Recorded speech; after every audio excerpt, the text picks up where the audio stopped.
Yeah, that's fine. And my ex chopped it off. Right, hello, I'm Chloe. I'm really looking forward to this, but bloody hell, that open mic, I mean, bloody hell, I'm shitting myself. Yeah. So I'm going to do a couple of familiar ones to start with. The first one is actually a poem that it's great fun to read, but it's actually started when I was recovering from a spell of depression.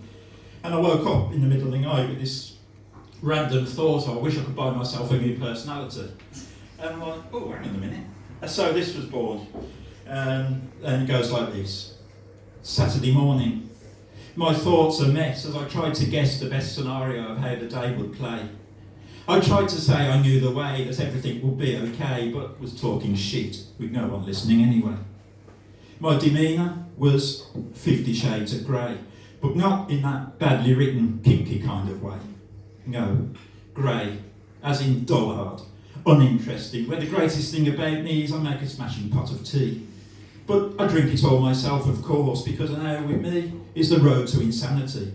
Bored out my skull and yelling profanities, staggering and dazed like a wasp smashing brains against double glazed panes in a desperate effort to flee. Saturday afternoon. No clue what to do, no canny plan, no direction, and upon reflection, no hope of being a popular man. So, I stole a camper van. Had this idea to drive to IKEA, ditch tedious banality, and buy myself a Swedish personality to put together when I got it back to my rather less than immaculate flat, which stank of cat piss and cannabis. I'm not a fan of this pre-prepared cack, cheap crap flat pack bought by sad saps who think it good form to conform to a boring norm like Norman and Norma Normal, or the Swedish-born nerds Bjorn and Leona Njornberg. But it's what people like, and I need to be liked, so I prepare to reveal the brilliant light of the shining new me with the ready-made personality. Let everyone see how good I can be with the flaws tucked away behind doors and ignored. But it didn't quite go as expected. When the finished product was inspected, there were a few loose screws and some bits that refused to fit anywhere. Misfits like size 12 feet in size 7 shoes, and soon I made the local news as the guy who was beyond to lose. The desperate Dan who failed as a man, found guilty of stealing a camper van. Thank you very much. Thank you. I've been experimenting quite a lot with alliteration recently, and I'm going to do a poem now that I actually did here on the open mic a couple of months ago, so some of you will have heard it. And this is the A to Z of animals. But this is the 3-minute slam version, the match of the day highlights edit, if you like, or the shit bits taken out edit, whichever you prefer. So there are some letters missing, and I promise I do actually know the alphabet, as long as it hasn't changed since I was at school in 1878. So, Aardvark appears ahead of absolutely all else, the apex of alphabetical arrangement. Some alternative animals are agitated, acrimonious, or even apoplectic, although a few are actually ambivalent.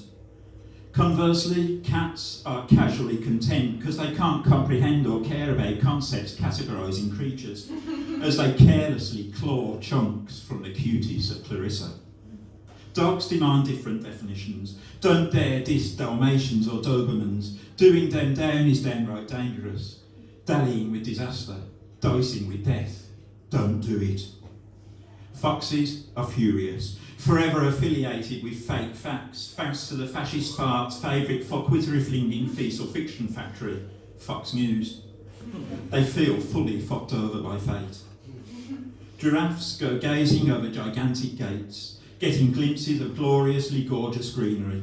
Grandma giraffes gasp and go gaga for glamorous Gary, the ginormous gigolo of giraffedom. Impalas, iguanas, idle rhyme in iambic lines, in fact, immensely incompatible. It's irrational imagining interspecies intercourse. Idiotic idea. Jellyfish just take joy in jeopardising enjoyment of jolly seaside jaunts. Jackass jerks. Geez, jellyfish just... Kangaroos can kick in a kerfuffle. Kevin was killed by a king-size kanga, keeled over after a kick in the knackers. Probably calmer, Kevin was a knucklehead. Ocelots oscillate between outrageously obnoxious and out-and-out ordinary. only occasionally observably obvious. One once openly organised ocelot orgies in zoos near Oldham and Ormskirk. Q. Quagga, Quetzal, Quoker, Christ almighty. Quite a quandary. Quality over quantity, quickly quashing Q. Squirrels are stupid. Cyril the squirrel sometimes seems sensible, then says something silly, suggesting some sort of shortcoming in syntactical skills and substandard schooling. The trump. Tangerine textured tosspot. Totally tactless toxic tyrant. Timber brain, temper tantrum trendsetter to the terrible twos. Trashy tramp. Upoopa, e-pops. Upoopa, you-pooper. You super duper pooper scooper. Undeniably unique.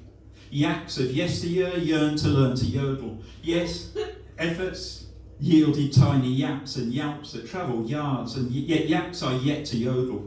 Young yaks do yoga instead. Zebras are stripy, not zigzagged. Zoom in on Zelda driving a Zephyr, zipping away from the zoo. Zelda's sister Zoe Zebra's on tail, catching Zeds. Thank you very much.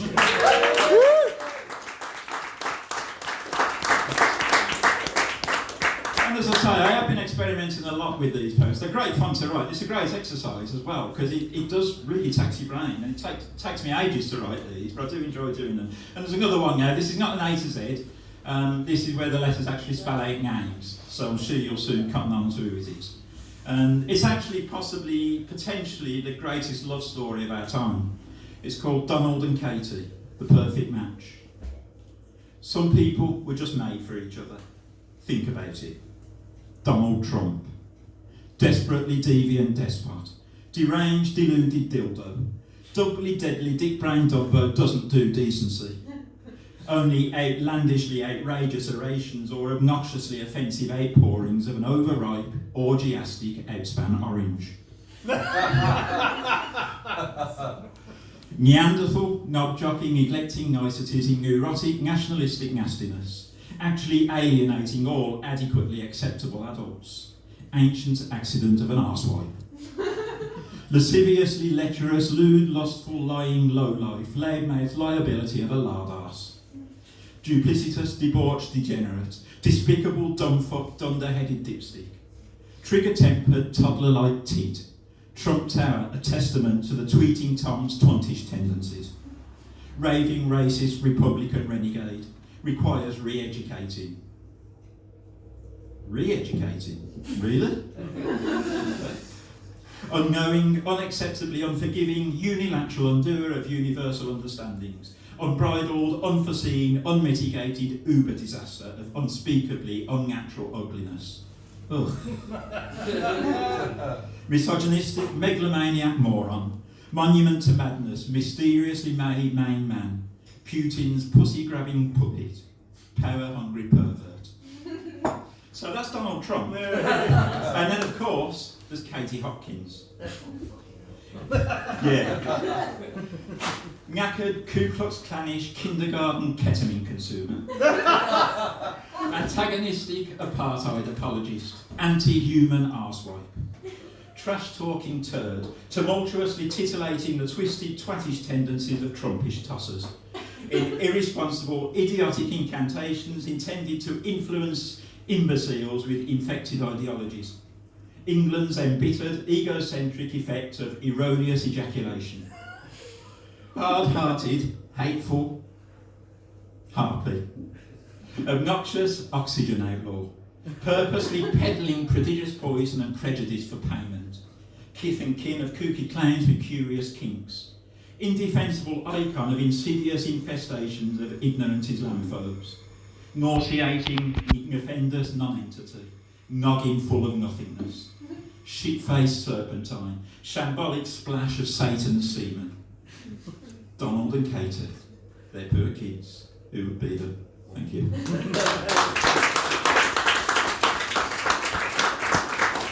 Thank you.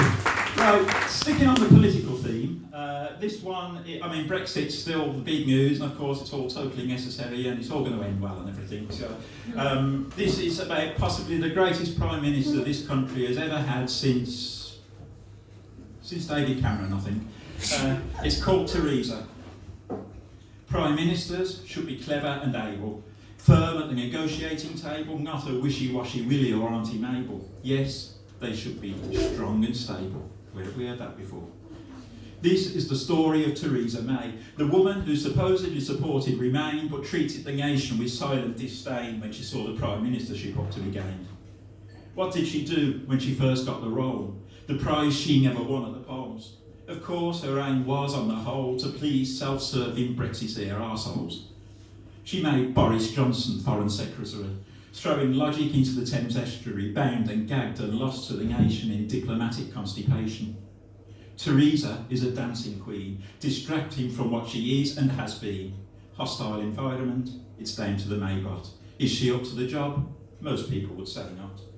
Brexit means Brexit is her mantra, like she could do it using abracadabra. Bring all the foreigners into line. We're British, remember, it's going to be fine. Naughty, naughty, very naughty. Factory outlet Maggie Tea. In a metaphorical field of wheat with booby traps beneath your feet. Run, Maybot, run. Go running to Brussels. Flex your rippling British muscles. Stick it to Michel and Jean-Claude in a stereotypical Britain abroad. Say Barnier, Barnier, I think you are Barnier. And Junker, Junker, stick it up your jumper. Tell them they need to know their place. We won the war, they were a disgrace. It's our duty to define their roles, take back our borders, take back control. Time's ticking, Theresa. They're standing firm. It's a national embarrassment watching you squirm. Go back in time in spectacular fashion. What will be the first item rationed? Theresa, Theresa, Theresa, dismay, bringing us doom in your own special way. Deal or no deal?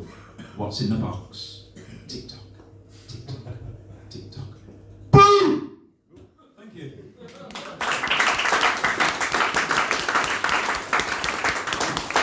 Right, moving away from politics briefly now, I'd like to sort of change the mood during the set. It's always my style, and this one's a relatively new one, which is personal and based on real experience. And it's called Open Mic. You all wonder what's coming now, don't you? I listen with intent as another spoken word event. Then towards the end of a top class night, a young woman takes the mic and with spectacular verbal dynamite displays the trauma of broken family life, the impact of a father's actions, the strife caused to those caught in the crossfire of a battle between parents when love breaks down and respect expires.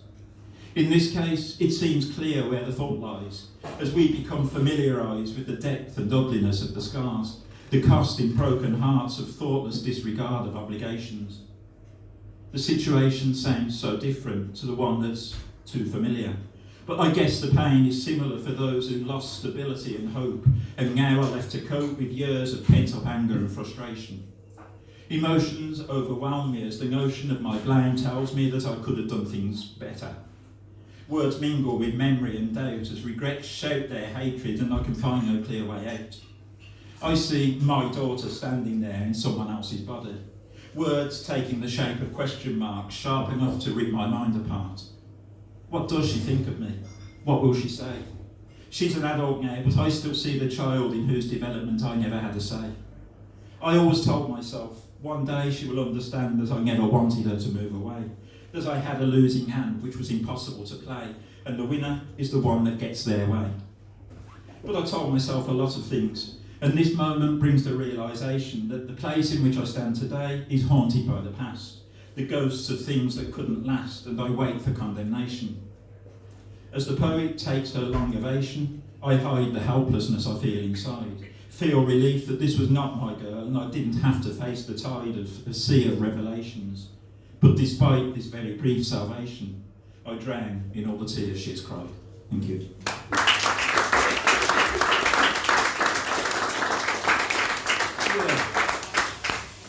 Humpty Dumpty, flat on his back.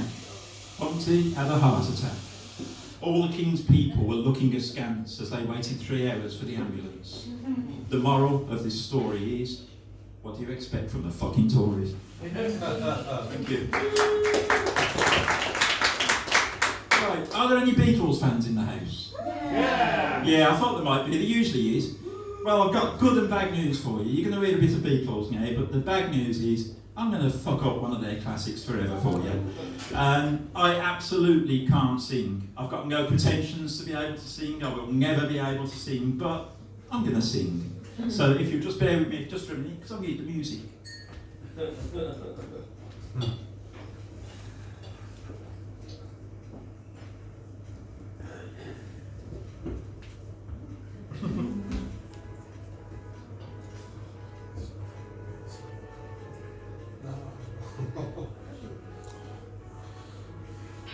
Let me tell you why you all love me so. I'm strawberry blonde. It matches my tongue. It's why I'm irresistible. Strawberry blondes forever. Living is easy with red hair. Everybody's swooning over you. They know your heart is gold and temper is benign, and you're all cuddly and cute. Let me tell you why you all love me so. I'm strawberry blonde. It matches my tongue. It's why I'm irresistible. Strawberry blondes forever. No one, I think, despises me. I mean, I think I'll never know why everyone on earth thinks gingers are so cool, and why they drool at what they see. Let me tell you why you all love me so. I'm strawberry blonde. It matches my tongue. It's why I'm irresistible. Strawberry blondes forever. Is it all gingers or is it me that is a magnet to the girls? What are you laughing at? That is, I think, you know, oh yes, they dream of me. And no, that's not a fantasy. Honest. Let me tell you why you all love me so. I'm strawberry blonde. It matches my tongue. It's why I'm irresistible. Strawberry blondes forever. Come on. Strawberry blondes forever. Strawberry blondes forever.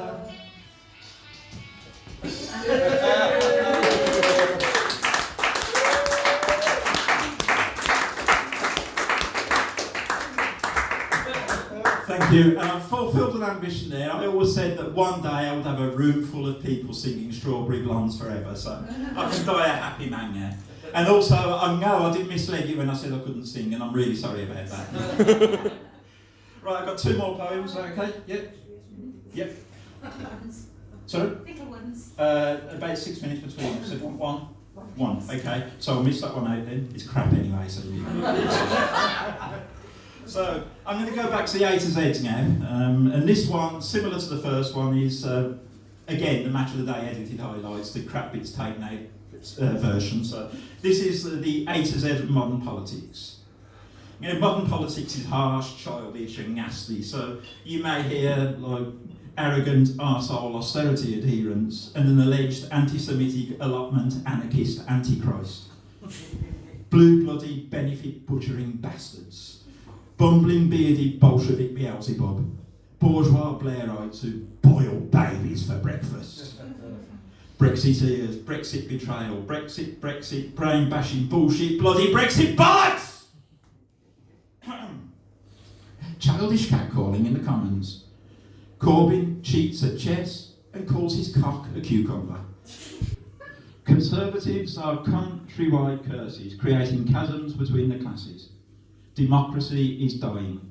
Diane definitely deserves decency and decorum, despite the cheeky drink. David Davis, dickhead.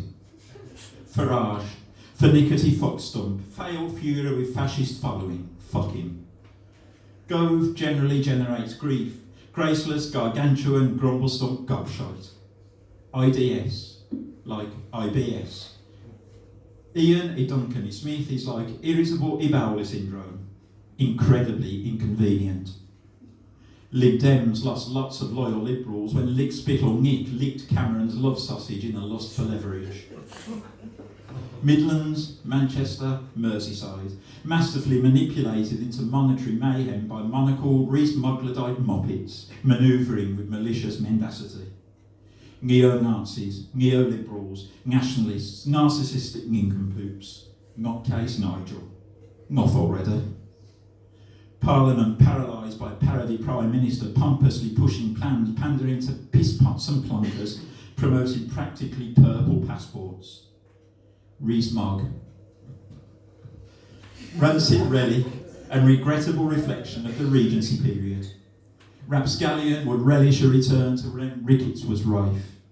Ridiculous, right-wing rod rubber. Theresa in turmoil. Toffs in top hats trying to terminate treatment to the terminally ill, telling them they're fit to return to their trade till they tragically terminate in 10 days' time. Tactless, tyrannical tossers. Weirdos, wastrels, womanisers, wankers, wimps and wazzocks. Westminster. X is extremely exasperating. I'm going to cheat with it, exactly like the excrement did with extremely extravagant expenses. EU Zugzwang is certainly super stressful. Stay and betray, or support the xenophobes. And I know I cheated with the X's and the Z's, but in politics, it's only the cheats that get ahead. Thank you very much.